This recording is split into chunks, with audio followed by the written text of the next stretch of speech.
Are social commentary outlets displacing the influence of mainstream media? Talking about alternative media. So first up, let's welcome back to the stage. Oh, he's not even mic'd up yet.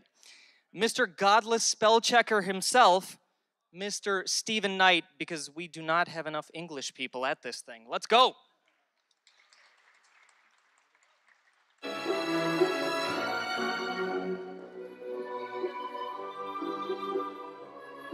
It's like the Sugar Plum Fairy. Okay, next is a very special guest, very, very special, coming to us all the way from Australia, so you better clap louder. Claire Lehmann is the founder, editor, and absolute genius behind Quillette, one of the world's fastest growing platforms dedicated to free thought, reason, and heretical ideas. If you are for some reason not a subscriber yet, and it's free, you probably should be, and you should support their Patreon.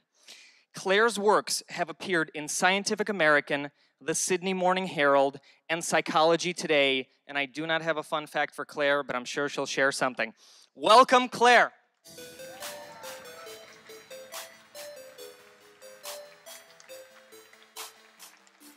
First order of business, Claire. You got to tell them something funny. Next up is a humble local Wisconsinite with a fast-growing following. Jeremy Hambley is a YouTuber focusing on, he has a following, focusing on, no, not yet, go. Focusing on areas where gaming and politics intersect. He runs 2 channels, Unsleeved Media and The Quartering, all while being an avid Magic the Gathering player and claw machine enthusiast for over 20 years. That is, wow. Jeremy's other special claim to fame is that in the 5th grade, take note, he had the notable distinction of being Reader of the Week. And how many can say that? Welcome, Jeremy, but he's already out here, so he doesn't get a song. Oh. I'm not ready for this next thing. And the reason why is we had a scheduling change, and the individual who was supposed to be here is not here due to, let's call them logistics reasons, because that's it. So our final panelist is Tim Pool, an American journalist, wow, whose unique style of interactive broadcast journalism exists at the intersection of social and mainstream media. As a producer for Vice Media, he has covered major events around the world in places such as Istanbul, Cairo, just a lot of places. Pool's coverage for Vice.com, as well as his groundbreaking live stream coverage of the 2011 protest movement, has been featured by a bunch of international, The Guardian, Reuters, New York Times, NBC, Al Jazeera, geez, there's a lot of these. Pool was featured in Time's Person of the Year 2011 as a nominee of the Time 100 in 2012 and was the recipient of the Shorty Award for Best Journalist in Social Media in 2013. You can tell I didn't write it, it was too long. Now, last thing about Tim. He sings to his friend Emily's cat by strategically changing some lyrics to meows, so he will be singing for us tonight. Welcome, Tim.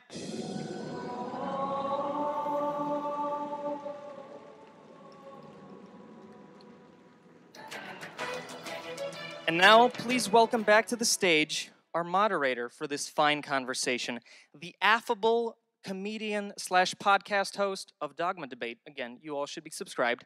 David Smalley.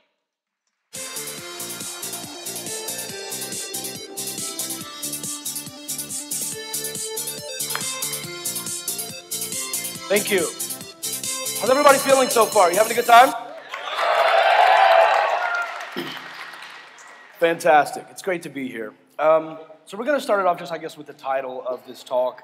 Are social commentary outlets displacing the influence of mainstream media? I want to start with you, Jeremy. Is this idea of these sorts of social commentary, is it reducing the amount of influence that mainstream media has? Yeah, I mean, I think they've never been so directly opposed before in such a readily available way.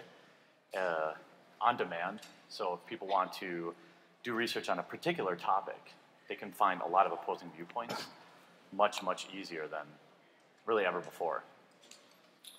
Stephen? Yeah, what he said. No, I'm kidding.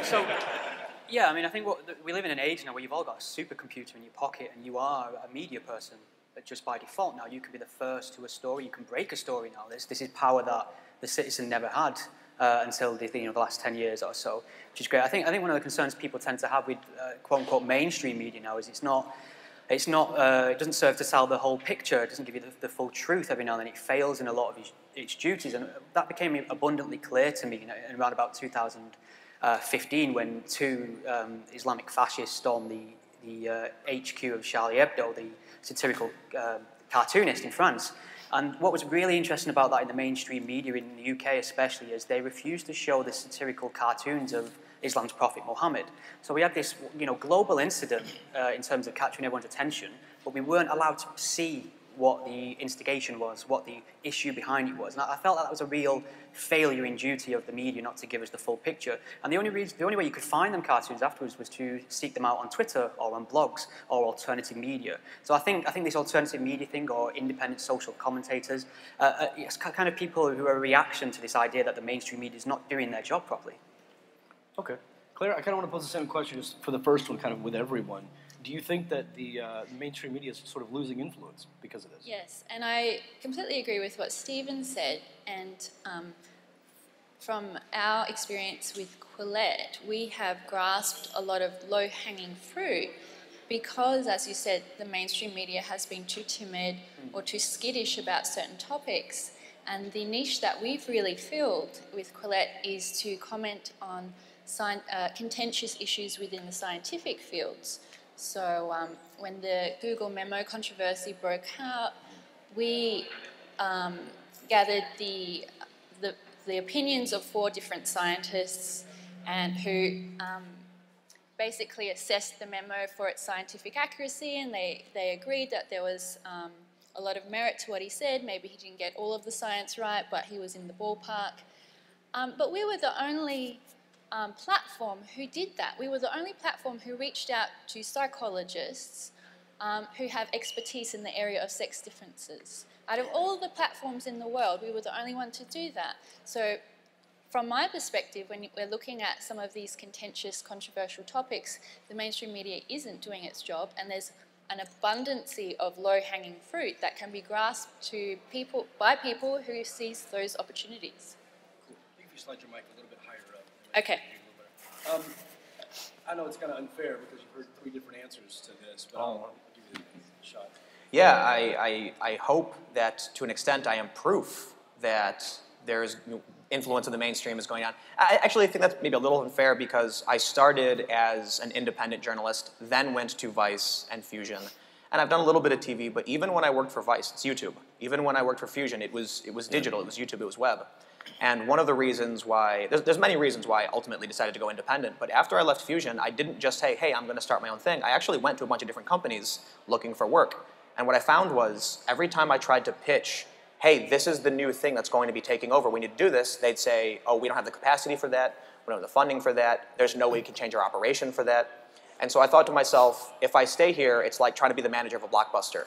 Why don't I go and start Netflix? Like go and do something new that, will eventually, I think for all all the problems it will bring, but all of the benefits it will bring, this is going to be a massive piece of the media landscape in the future. As much as they try to resist it, they're not going to win. So along the lines of it sort of losing influence, do you think that it risks becoming completely extinct? Like, do you think that mainstream media will eventually die out and we end up just going to these individual, personal sort of social commentary sites for these things?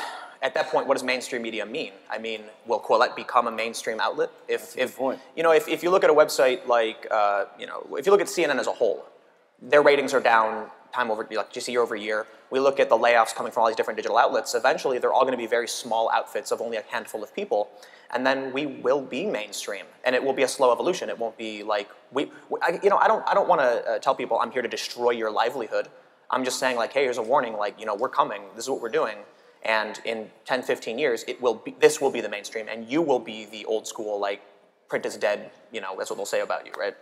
So, Claire, I want to pose a question to you. I don't think we can get out of this panel without talking about Alex Jones and InfoWars, and how recently, I think just yesterday morning they came out that PayPal has also now banned him from earning money. You know, I don't think a large financial institution would ever do that to somebody like, say, Fox News or MSNBC, but they will target someone who's independent like that. Do you think that's a concern for these social commentary sites, that we sort of have to be careful, even Patreon and things like that? Who knows? Patreon could be bought by somebody who disagrees with your worldview, and then, you know, they just stop your funding and shut down your livelihood. Do you think that's a concern for social commentary sites? It is a concern, and it's important to always be thinking about alternatives for when those events occur. So I rely on Patreon, Colette relies on Patreon for our revenue.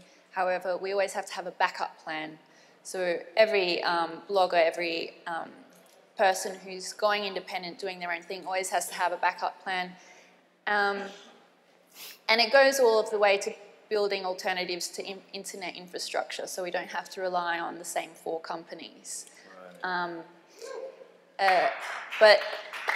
that being said, I don't know the complete story behind what's happened to Alex Jones, but it is a worry, and we always have to be thinking about backup plans, because we always have to protect freedom of speech. And whether it's you go out and buy Bitcoin and explore other methods to do transactions, we always have to have that insurance there. One of the biggest things I think that's been an issue is the lack of nuance, sort of the death of nuance, as many people talk about it. You tune into any mainstream media, whether it's Fox News or MSNBC or CNN, you find that they sort of just thrive on controversy as much as they can, even if they have to create it. And there's like 5 or 6 bubbles of talking heads, and they're just yelling at each other in talking points. I've been that person before, thought I was going to get a point out. You don't. You better have your stuff condensed down to about half a tweet, because that's all you're going to get to say. Someone's going to talk over you. You're going to get a curveball thrown to you by the host. I was on one time, I think it was Newsmax. I was supposed to be talking about, is the Mormon church actually becoming more progressive? That was the question. And the host said, David Smalley is the host of Dogma Debate. You're an atheist now. What happened? I was like, what? I read the Bible, and then I started talking about like how I became an atheist, and then I realized I never got any of my talking points. I never got to address the Mormon church or anything I came there to talk about. So to Jeremy, is it, obviously these smaller sites, the social commentary sites, have sort of helped popularize long-form discussion, podcasts, YouTube, things like that. Does that mean it's here to stay? Like, is that maybe part of why mainstream is losing out? Is more and more people are sort of becoming aware that these mainstream media, when it comes to political heads talking, they're just fighting. People are tuning into podcasts for real conversations. Yeah, I mean, I think it's definitely here to stay. The forum will always be changing, and that's how we'll stay ahead of it. Long form, short form, adopting new media early.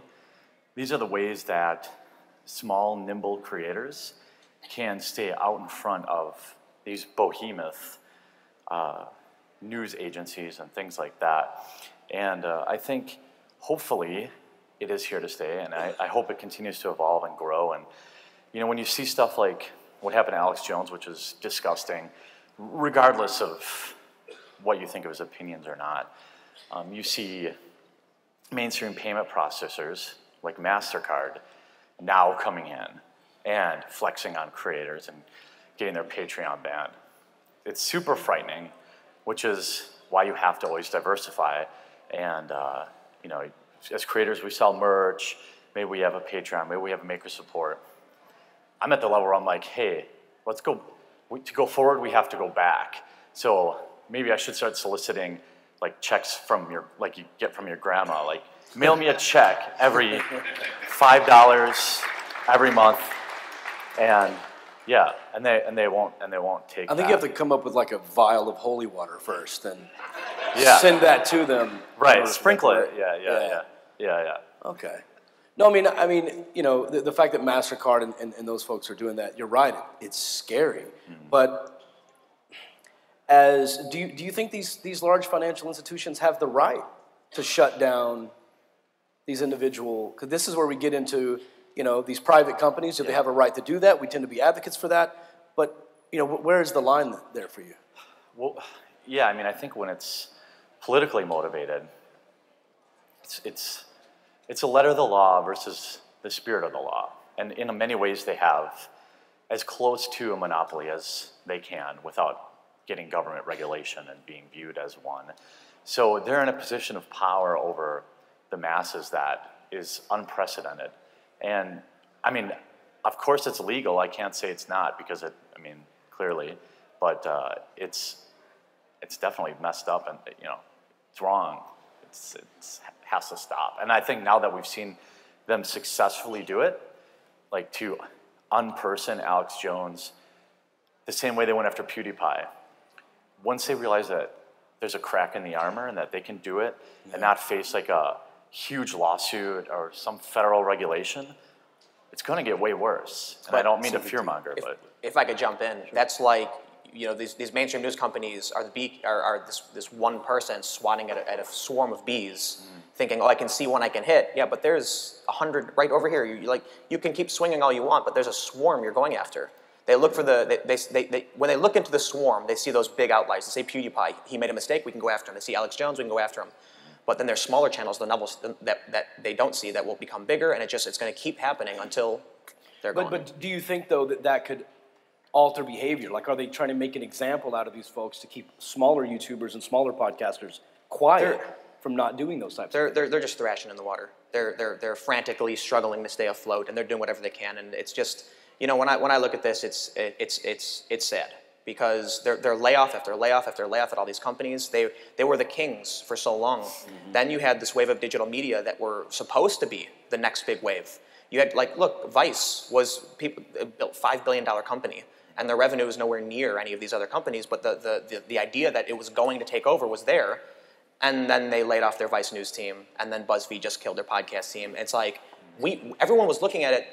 You know what? I'll just end with this that famous quote that humans won't have to adapt to change; they have to adapt to rate of change. So I think we're all susceptible to some dramatic change soon too. Who knows? But they're certainly getting left behind. I think you get into tricky territory when we're talking about compelling private companies to accept the business of anyone that applies for it or wants to use it. I think we need to create a sort of an environment where it's deeply unpopular for these places to shit-can creators, and to the point where they know it's a bad business strategy to behave like that because they'll become unpopular, they'll lose business themselves. Not quite sure how we get there, but I think trying to compel PayPal to accept Alex Jones back, I don't think is a fair way to approach it. I think it's critical mass. If there will come a time where I certainly don't think Alex Jones will be the person, right? If you're a fan of him, it's unfortunate. But there will come a time where somebody who got 2 million subs, let's say Joe Rogan. Let's say Joe Rogan gets the axe. Then you're going to see the normies, I'm using it unironically, but they'll rise up and say, whoa, this is Joe Rogan. And then all of a sudden PayPal's going to be like, we're losing serious business by crossing this mainstream celebrity. And they put Rogan on that weird list, you know what I mean? Like accusing him of being connected in this weird network. It's that's ridiculous. Jones and I said nothing. Yeah. Well, didn't he get cut off iTunes? I thought he did. Who? Rogan? There might be more to the story. I don't think so. There might be some information that we're not privy to. Maybe got cut off in from that reality particular quite case. some time ago. Yeah. Stephen, do you think that the quality of content is being diluted? It's a mixed bag. I think anyone can call themselves a journalist, and it doesn't necessarily need to be qualified, which isn't a bad thing. I think your work should speak for itself. But it has opened the door as well to people who've probably got no business reporting and trying to bring news to people because they're not objective or they're pushing an agenda. As well as it's helped people like Colette and Tim to do his work, it's also helped propagandists and people who've got ill intentions to basically sidestep any sort of legal framework or business structure and just say whatever they want. So it's a double-edged sword in that sense. So it is. I think you have mainstream news channels competing with each one. I think in the alternate media, I think there's a little bit of that as well. People trying to rise above other voices. Well, I want to pose a similar question. I want you to respond to that in a second, but I kind of want to tie on to that with you, Claire. A lot of times, whenever we hear something or we read an article, and we're like, I don't know if that's true or not. At least the true skeptics in the room will go, let me double check that. Some sources I trust. Now, that may not necessarily mean that those sources are accurate, but it's ones that we've heard a lot. Like you may see something on a website you've never heard of and go, let me check. Even the mainstream ones, the CNN, the Fox, the MSNBC, and go, is that being reported widely? Do you think that that could be an issue for startup sites? Like maybe they're not going to be trustworthy, so they don't get shared as often. Certainly in the beginning, but I think in this environment where there are so many new starters, you can quickly gain a reputation for honesty and integrity. And it's important in the news space to admit mistakes when you make them. Oh, that's good. And if you're aiming for accuracy, you have to make corrections and record that publicly. And I think individuals and small organisations can easily build a reputation for truth-telling and independence. I mean, it's tough. Like, you have to be brave. You have to own up to your mistakes when you make them. But certainly many of the legacy brands have trashed their own reputations over the years through chasing advertising revenue through clickbait, not correcting errors when there are obviously errors. I mean, the most salient example would be the interview of the Channel 4 journalist with Jordan Peterson. You know, the amount of damage that would have done to their brand is enormous. And they can't build themselves, you can't build your brand back up after that. And just The Guardian, the way they've chased advertising revenue through clickbait, like these atrocious opinion articles that are meant to inflame readers, not educate or inform readers. How can their brand is over 100 years old. How can they rebuild the trust that has been lost just over the last 5 years? They're chasing this cheap advertising revenue through this clickbait model. They can't do it. So being an outsider and being a new creator, you're sort of almost at an advantage because you can consistently go after accuracy, correct mistakes when you make them, and aim for honesty, I think. It helps when they write hit pieces about you too. Like, they're almost at that point where they're so uncredible that when they write a hit piece about somebody, people are like, oh, I want to see what this person has to say. Yeah, Maybe, you know. So I don't think credibility is going to be an issue, and it's not a good thing. Why is it that there are so many new digital media outlets getting massive and absurd funding, and they somehow have this strange authoritarian leftist agenda? A lot of people say to me that it's a conspiracy. They believe it's on purpose. I don't believe that's true. I believe there are certainly activists who have an agenda who do lie. But I'll tell you exactly what happened. In the early 2000s, when blogs started rising, the honest and fair journalism doesn't do well because people trust what they already think is true. So credibility isn't the issue. If the Huffington Post writes a piece saying, this cop is racist, people are going to be like, I knew it. And they're going to say, I trust them because they're telling me the truth because they're hearing their own worldview parroted back at them. What then ends up happening is companies like this get a lot of traffic. Investors see that and say, whatever they're doing is working, give them money, I want to invest in this. And then 10, 15 years later, we now have massive digital New York enterprise where it's founded by far-left activists who hire people who they think are... I actually had somebody who was in prison for extremist activity on the far left tell me he was a centrist. Because that's what they think. Look, I think there are good people on the left and the right, but when it comes to extremists, they surround themselves by people who believe the same thing as them. They start companies. They start hiring people because they think that's the normal opinion. And then all of a sudden you end up with this New York ivory tower of people who don't understand what's going on in the rest of the country. So I think that's how we ended up with the biased. And I wanted to add this to the comment before about how the propagandists, how they're taking over. It's because it works, it gets clicks, and people trust things they already think are true. And in a way, Facebook has sort of mastered both sides of that because the algorithms now are, oh, you're conservative? I'll show you conservative stuff that you like to click on. Oh, you're liberal? I'll show you liberal stuff you like to click on. And they don't have to pick sides. They can sort of there was this program, I can't remember who did, I think Wall Street Journal, where it was a Facebook feed, and you could click Democrat or Republican, and it would show you what the different person sees. Wow. It was crazy. Yeah, it's like the stories were inverted. You'd see a story where it would say, like, racist cop kills teenager, and you'd click Republican, and it would say, violent gang member attacks cop. You know what I mean? It's like, wow. Wow. So, Jeremy, I want to go to you, and I'm going to pose the same question to you, Claire, as well. Do you think the subscription model, the Patreon model, the individual subscription model type plan is enough to keep these social commentary sites afloat? No.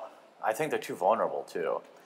As somebody who was wrongfully banned from Patreon and backed, other products, and back to other other options.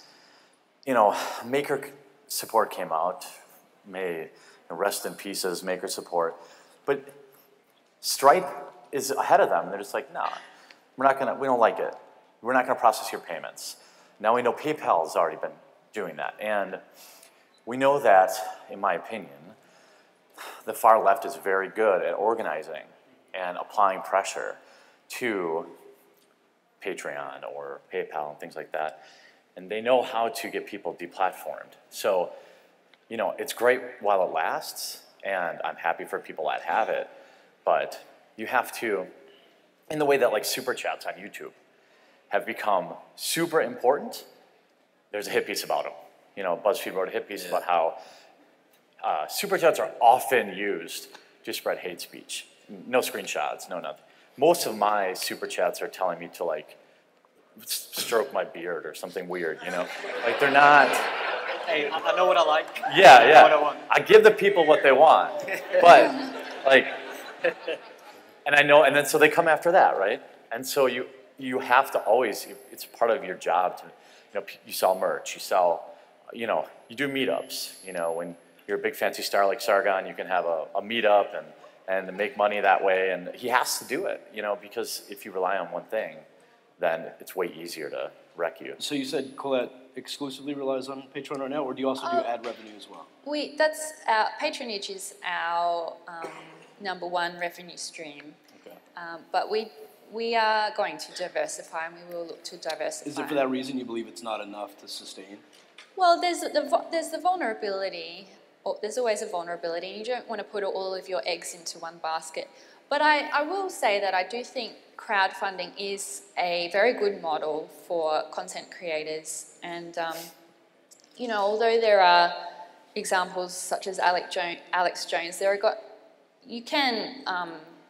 we don't have to be too paranoid. I mean, we've got to have backup plans, we've got to diversify, but we don't have to be too paranoid that we're going to have our cash flow cut off tomorrow. And I would say additionally that readers or viewers of content, people often say people won't pay for content they're accustomed to getting it for free. Well, I would say that people will pay for quality, and they will pay for content they know is grassroots generated. So it doesn't come from a big corporation. It doesn't come from some, as in some media mogul's pet project. If people see that there's a grassroots organisation and there's some community behind it, they want to buy into that. They want to contribute $5 a month or $10 a month. And I would encourage people to definitely prioritise crowdfunding over any kind of advertising model. Advertising is gone. It's over. And but just always have a backup plan. It lets people connect too. Like, I find people will also support somebody they can relate to, which is more difficult when you're mainstream media. Like, BuzzFeed isn't getting super chats when they're live streaming, but if they feel like they can relate to you, then that's super helpful, and that's unique to a smaller. Authenticity is, it's a real currency at the moment, and people want quality, they want authenticity. They don't want some manufactured global brand. They don't want to pay for the McDonald's of media. That's over. That's back in 1990s, People want something different. They want authenticity. They want to feel like it's a grassroots, independent, honest enterprise. Just to play devil's advocate for a moment, let's try to, I just want to flip the other side of this and say, to think of the negatives of this. So we're talking about sort of being in your own bubble, right? And that's kind of what this conference is about, is getting out of your bubble. But if we do end up with, conservatives find a small conservative news source and that's what they listen to and that's what they read, and then the liberals are looking at their stuff and the far lefties and the far right wing, and if we're all just sort of in our own bubbles reading our own independent small things, I'll start with you, Stephen. What are some of the negatives that could come from that, and how can we overcome that? Well, it's interesting. I suppose you have to wonder, is it possible to reach a certain level of popularity and maintain your... Move your mic up. Hello. Hey! Hey, Stephen, shift it to this side so that when you're talking... Well, so people can hear you? Yeah, no. Okay, is that better? Yeah. Okay. I have been speaking for the last 20 minutes. That's why no one's responding. It's great. It hasn't been worth it, trust me. Yeah. Yeah. Hey, he called me a dick in the first panel. Go back and watch it. Fact. Yeah, what was I saying? So, yeah, I mean, is it possible to be a really big media source and maintain the authenticity Claire was just speaking about and your integrity? I mean, does that appeal to a mass market in a sense? Is it quite esoteric to focus on current events and topical news stories in them kind of principled ways? Is that something that appeals to the masses in general? And I'm not sure it does. I think there's an appetite for it, and I think that's a reaction to the mainstream, but it still seems quite, I mean, we're talking about it in terms of alternative media, aren't we? And we're calling it alternative for a reason. I'm getting at, though, do we run a bigger risk of people staying in their bubbles? Like if you start a small news site, a small article site, and that's who you trust, isn't that kind of the same thing? Like how do we diversify our worldview if we only pay attention to those things that already agree with us? Kind of what Tim was talking about. Yeah, I think we've all had that experience where we've seen a news story and it's come from a source we're not big fans of.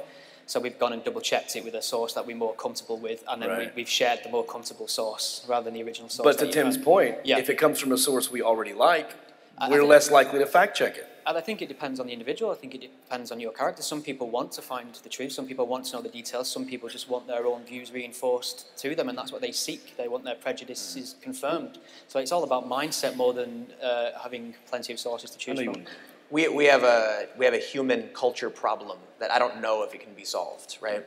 People, you know, there's a lot of people who follow me who, like, a handful of people just told me today, they're like, I disagree with you on everything, but I respect that you try to be honest. You know, I'm never going to call a Trump supporter, thank you. I'm not going to call him a Nazi, right? And so when I was covering like Occupy Wall Street, I was actually kind of scared of like the right-wingers who came down to Wall Street to protest pro-life stuff. And we were like, all the activists were like, oh man, we're going to go infiltrate. And it was this really strong sense of the other.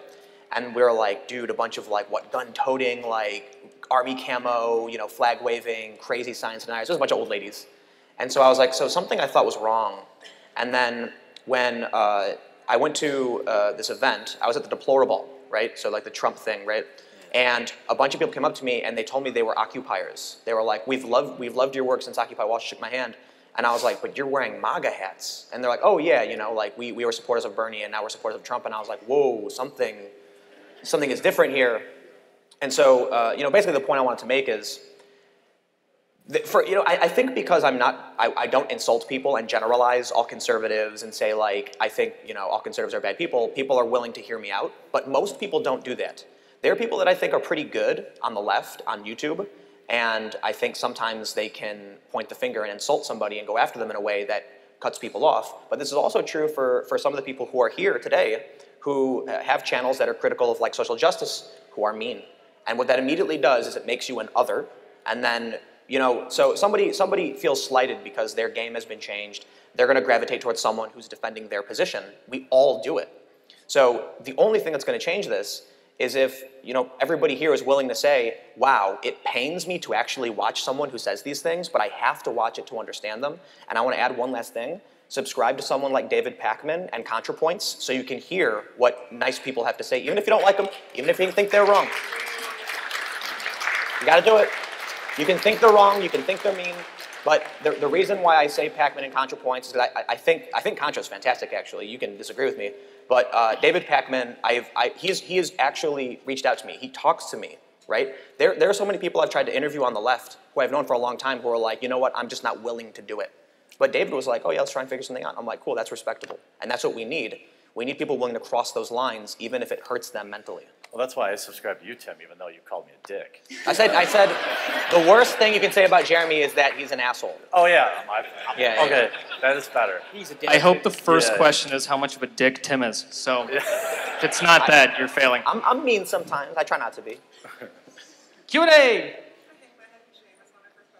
Actually, my first question is to Claire.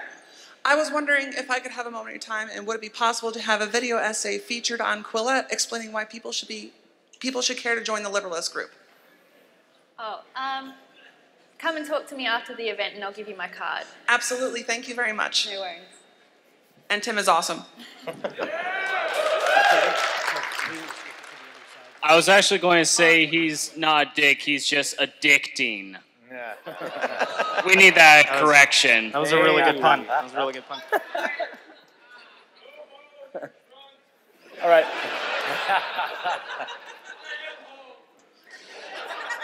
What's your question? Oh, can I go? Yeah, was no, waiting go on ahead. them. Don't worry about Okay. that. I got this.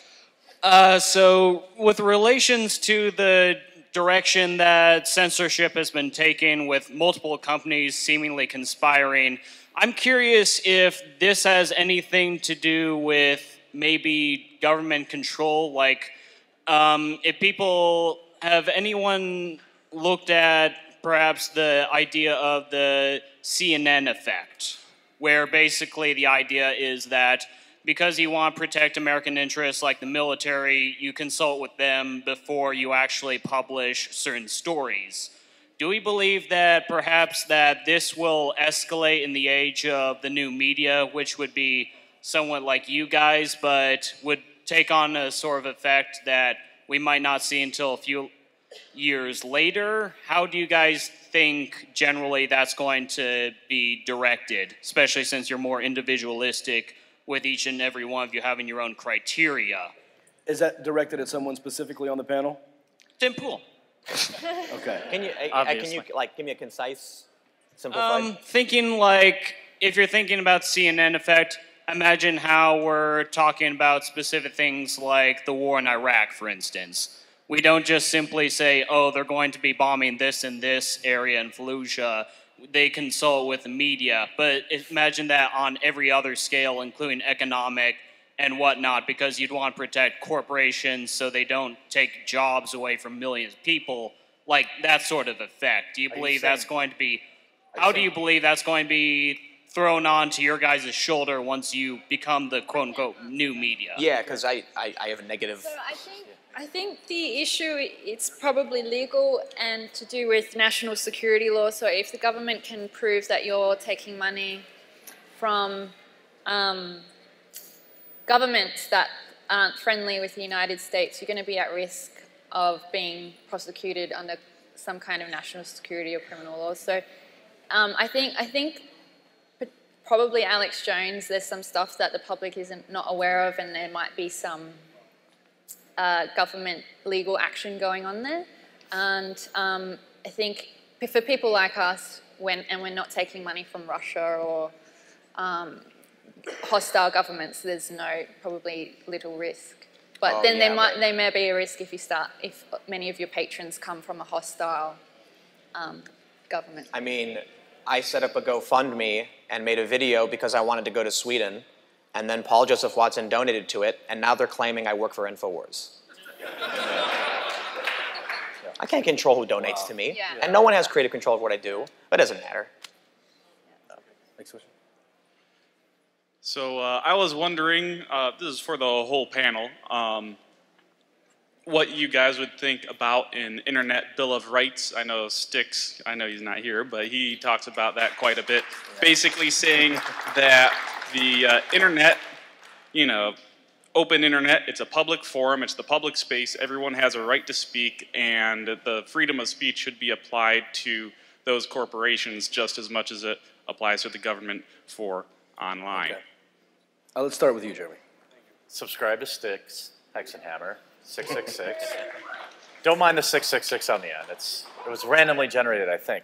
But I'm a huge fan of it. Really, I am. I'm not very, I'm not very political about the details. I don't know, but yeah, people. I mean, this is the new public space. This is the new public forum, and it's being censored, and that has to stop.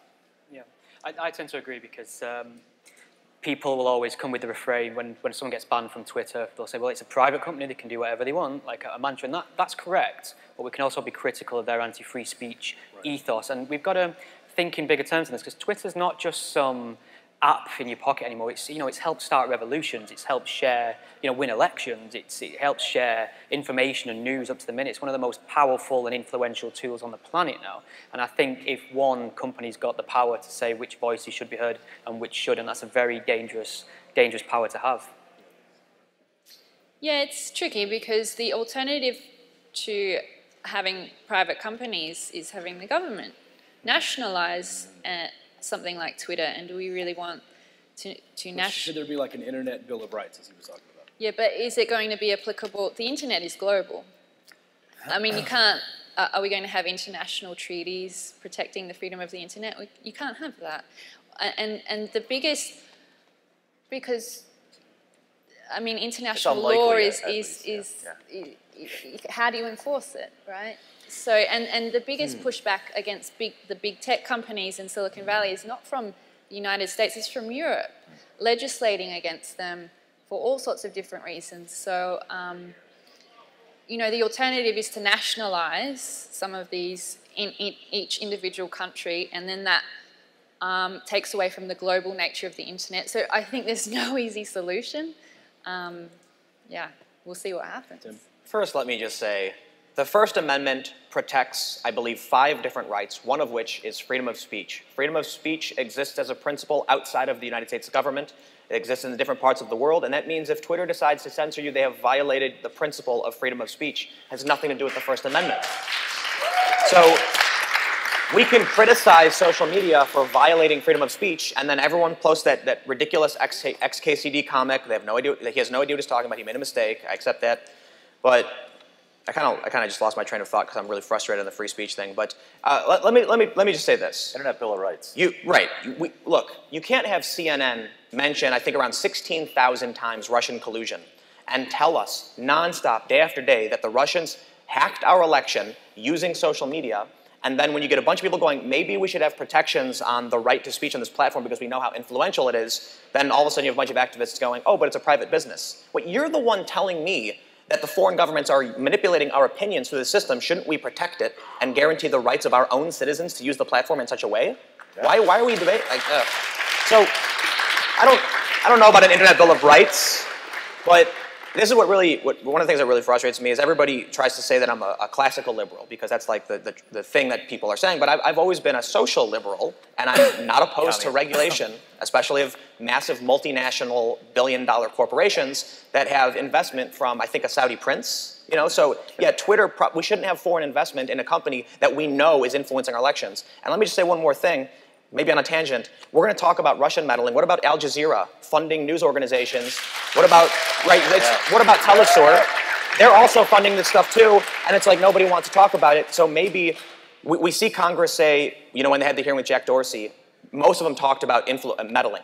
And I'm like, you know what? I think we have 2 things to deal with, so I respect them talking about meddling, but I think they're not focusing on the core issues. Some of them brought up really amazing issues about bias. Like when, I can't remember the representative, he said one of his staffers created a new account in DC and was only recommended Democrats. I'm like, okay, that's worrisome. And then, you know, so we've got the domestic issue of protecting the rights of our own citizens to interact on a platform we know influences elections versus preventing foreign governments from influencing our elections. They both really matter. We need to regulate this. I don't know to what extent we regulate it. I don't know how we do it. I lean in favor of we should do something instead of nothing, but I could be wrong. I'm not the smartest person. Tim, I love you, man. We got to... All right, let's go. I think some great points were made there, but my question is for quartering. When will Hasbro pay for their crimes? I didn't hear it. Can you repeat that? I didn't hear it. Yeah. We didn't hear the question. When will Hezbollah pay? Oh, yeah. When will Hasbro when pay Andy for their Worski crimes? shows up at their door, I think is when that's going to happen. All right. Next question. Hi, my name is Jerry. My question. You got to lean into that thing. Okay. More for Tim. Do you think independent media would be better served if people are upfront about their personal bias and present it through that bias, or if they take a more classical view of journalism and step outside of that to be more objective? Man, maybe a little bit of both. I think, for one thing, just be honest. You know, so I can respect someone, you know, I really, really disagree with a lot of what Lauren Southern says and does. But she flat out says why she's doing it and what she does. So I'm like, well, at least any new viewer is going to understand what they're seeing. And you know what? When I see a website like the Daily Beast claim to be objective, but then insert random nonsense they made up, I'm like, they're lying to you. Most right? people know when they're watching or reading something about your bias. And I think it's good to just kind of put it out there. Is everyone aware of their own biases to be upfront about it, though? That's the thing. Yeah, maybe Some not. people are more aware than others. Just be honest. I wish, but Yeah. people are dirty liars. Hello. First of all, hi Jeremy, I'm one of your mods on your Discord. Oh, hi. This is a question just in general for everyone. Can you come close to the mic? Oh yeah, sure. Yeah, lean in. Yeah. Real How's nice this? and tight. There you go. Deeper? Okay. Deeper. You want me to fellatio it? All right. The question is, concerning... Twitter's already mad at me. I'm making no comment on that whatsoever. Okay, this is related to Twitter. Now, considering all the problems that we're currently having with mainstream social media, do you think it's more viable that we just let the market take care of itself with sites like Gab and Minds and etc.? Because they seem to be filling this problem in of itself, where Gab is very much pro-free speech. Minds, I have my grievances about them, because there was an incident, but I'm not going to get into it. My point is, do you think that could be a viable solution as opposed to just regulating these websites? I think he was. I'm a fan of the free market. So, you know, if it takes a while, I've been waiting for Twitter to die for like 3 years, and the damn thing won't go away. So, I mean, I hope it does. But who's stopping the domain registrars from going after Gab? Google from removing Gab. Well, their It's hosting like, company went after Microsoft Azure. Went after him, made him delete a spicy tweet, and it's like, oh, we're gonna just take your whole business down if you don't delete this tweet. And that, and you know, when it came to Patreon taking someone down, a lot of people blame Patreon, and I'm like, Stripe is behind that. Stripe right? and then MasterCard is behind them. Yep. You know, it's like, what do you do? How's the free market going to solve, you know, 7 different companies in a chain, and any one of those links can break? Yeah. Next question. Hello. Hello. My question is to the panel as well. It's a general question. I think the question at the beginning was like the social commentary outlets displacing the influence of media. I think that we can all agree that it's yes, and it actually seems to be inevitable at the rate that it's going. And we see that with Comicsgate, Gamergate, all that stuff. You know how they report on feminism, everything like that. Comicsgate represents. So my question is, with the inevitability of smaller outlets, especially individual people able to state their opinions and things like this, do you think it would be is that a good thing? Like, is it a good thing that media, mainstream media has been displaced, given that they garner this trust off of investigation and things like that? It's not what they're doing now, but it's that's why people go to them. So. Well, I think Claire, you should probably answer that. But I think if you're getting your news from like the YouTube comment section, you have bigger problems. So you gotta know if you can trust your source. Period. So the internet has destroyed the old legacy business model of traditional media, and that can't be reversed. And we're never going back to the old days when newspapers had a monopoly on distribution, and because they had that monopoly on distribution, they had a lot of income, and they could subsidize the investigative reporters or the court reporter, the reporter who goes and sits in a courtroom and reports on cases that nobody really is interested in, but it's there on the record. Those days are over, and it's a shame that companies cannot subsidize a lot of this long-form investigative stuff. But technology changes the world, and we have to move on. We have to adapt, like what Tim said. And I think what will happen as we move into the future of post-internet media is that individuals will develop reputations for honesty and accuracy, but we won't have these huge companies who have a monopoly on distribution, having all of this cash, employing 100, 200 people in a centralized office. That's just not going to exist. And we can't wring our hands thinking, oh, look what we've lost. We've just got to adapt to the environment that we're in. But I would say it's bad for 2 reasons. Local court reporters keep a check on local corruption, and they're almost gone. And they're not going to be replaced by any of us. They're not going to be replaced by YouTube, or there's not going to be, as the local newspapers die, the checks on local corruption is dying with it, and that terrifies me. And that's because the cost of production for content for the average human has reached 0, as we all have a smartphone with a high-definition camera. So these news organizations can't compete, they can't make money, they can't subsidize reporters who lose money for the company but provide a real service in keeping a check on government corruption. So. Right. Great. That leads to my question is, so in our modern environment where we have all these distributed media people, one of the things I notice is missing is comprehensive data. You know, we talk about things that are happening to individuals, but like I know that Jeremy, you had your funding suspended from Patreon, but we don't know all the names of the people who have had this stuff suspended. I don't know where to find the information where I can say, here's what's happening, I don't like it. I can point to Jeremy's case specifically and say, this has happened, I don't like it. But then that's just one person. Is there room for some people out there to collect and collate data like this to point to the problem as a systemic issue? That's a good question. I mean, they used to be the old legacy media that they had all the statisticians on staff and the research hours, and that content. There's a real need for it, I think, in the world where I live and commentating. I mean, really intellectual, well-researched stuff isn't that popular on YouTube, and if they can find a way to make it entertaining, I think that would be a powerful thing. I'm hoping to get through the rest of these, so I want to keep going. All right, cool. Yeah. John, first question, Tim, is it all just one beanie, or do you have like a drawer of those things? I have a drawer. I have a box. I believe it. But one more thing. You'll notice the color of my shirt, the color of my shoes and hat match. I actually have a green outfit, a blue outfit, a brown outfit. I do. That's how I'm being serious.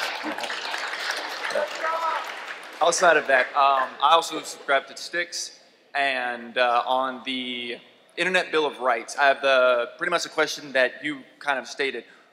It's a nice sounding thing. Who enforces it? And how is it upheld if it does get through?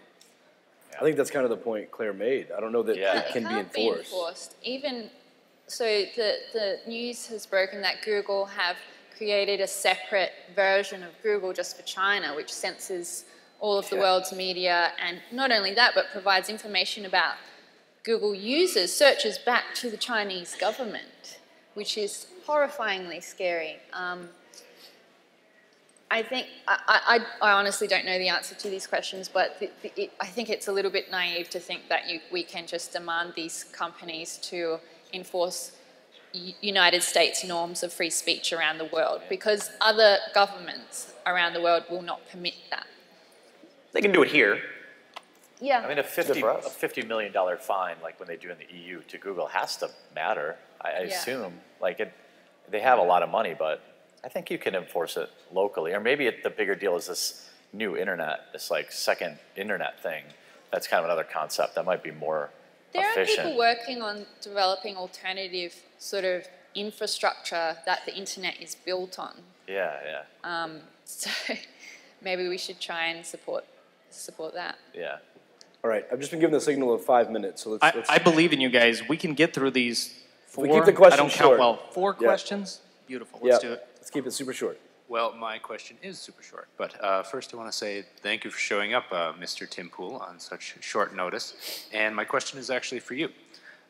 So with your experience with both a little bit of the mainstream media and the new independent media that has come out in recent years, you guys had a conversation about whether or not the new independent media would lead to thought bubbles where people just get a skewed view of what the world actually is. But I think that can happen. You said this was short. Sorry. Do you think the mainstream media can also lead to those thought bubbles more or less than the independent media? Tough question, but kind of less, because the editorial control of companies like newspapers was really restricted. They didn't have enough space. They had very limited capacity. And they wanted to maximize their market share. So they tried to kind of be middle of the road. And then once the internet happened and they started competing with, look, if you're a fan of soccer, you go to a soccer blog specific, you don't need to watch ESPN, and now they're competing with microblogs. So this is creating, it used to be one straight broadcast hour, and they had to make sure their opinion was close enough to the majority so they could sell. And now that everyone has a chance, they're desperately trying to cobble up whatever market they can, but they're shrinking. So bigger news companies actually helped keep our culture cohesive because they fed us the opinions they liked. Now we've got a million different opinions all over the place. I want to point out some irony that may be lost on everyone, is a lot of questions are directed at Tim, And one of the chief reasons why Tim is here is to shake Claire Lehmann's hand. That's really funny. This is all terribly stimulating. That's a delay. Okay, in the context of they were talking about using your bias like as a lens for your news content, if like as a possible idea, or going with an objective journalistic view. In your opinion, if you're familiar with Philip DeFranco's approach, he says news, opinion, your opinion. How do you think, how healthy is that for the independent sphere, just in general, do you think? You have to pick someone, and if you don't, I'm going to pick Steven. Pool. Me? Thank you, Steven. Oh, he said Tim. I guess the only thing I can really say about it is that people confuse objectivity with omniscience. There's like this idea that if you're truly objective, it means you can see everything at all times. When all it really means is, if right now, this dude punched this dude, I would tell you, hey, that guy punched that guy. But if my brother was up here, I'd be like, my brother didn't do anything wrong, how dare you? And that's bias, right? So I am objective, regardless of what I'm looking at, regardless of where I'm pointing my camera. I don't know if that answered the question, but. Probably not. There's an objective truth that exists in the world.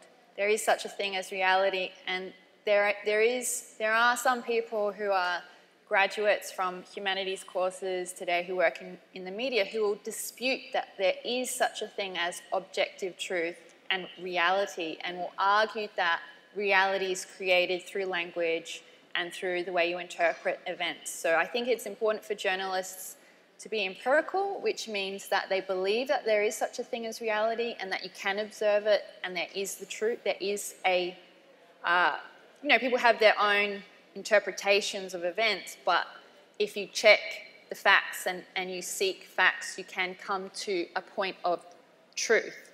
And I think that's important for journalists to have that kind of orientation. On that point, somewhere in the audience, Rucka is saying that Aristotle was right. So find him, he'll talk to you about it.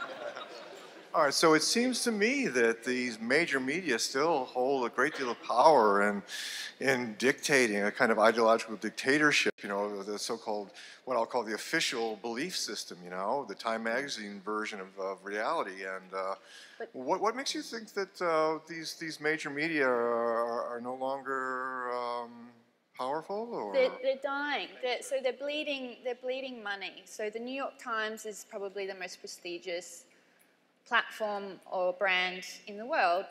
They own a big building in New York. Half of it is rented out. They subsidize the work that they do through the leasing of their offices. Okay, so there are going to be more layoffs. They're not growing exponentially. Their cash flow, even though they've put up a subscription, like a paywall, they have to, they rely on real estate for their income. So I don't see any of these big companies surviving without the sponsorship of billionaires, or having, relying on their real estate, or some other kind of artificial crutch keeping them alive. They're using a practice right now where they buy the rights to views from clickbait websites to claim belong to their site, so they can go to advertisers and say, look, we got 1 million views, when in reality, 20, 30, 40% of their views was like top 25 celebrity moles. And then what they do is they buy the rights to that traffic, put it under their brand name, and claim, super smooth news, I don't want to name anybody specifically, they'll sue me, but you understand. Really quick, can I say something real, like 30 seconds? Not even. 10 seconds. Super humbling to see everyone here, super thankful you're all here. Thank you, Mythicist Milwaukee and MythCon, for putting this on. I just wanted to say that before. I know we're over time, so I just want to say Jeremy Handley, friend of the show. Okay, so first thing I want to say is, if this is the alternative media that people are afraid of, then mainstream media does not have a prayer. So first of all, let's give a huge round of applause right here.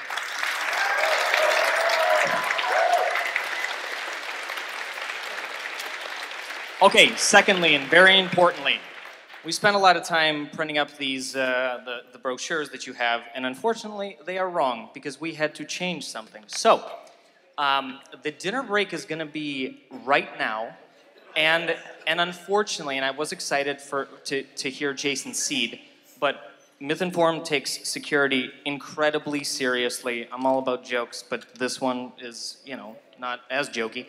So everyone, please, has to leave for an hour, and then you guys come back at 5, and we will resume. But you cannot stay here, unfortunately. I love you all.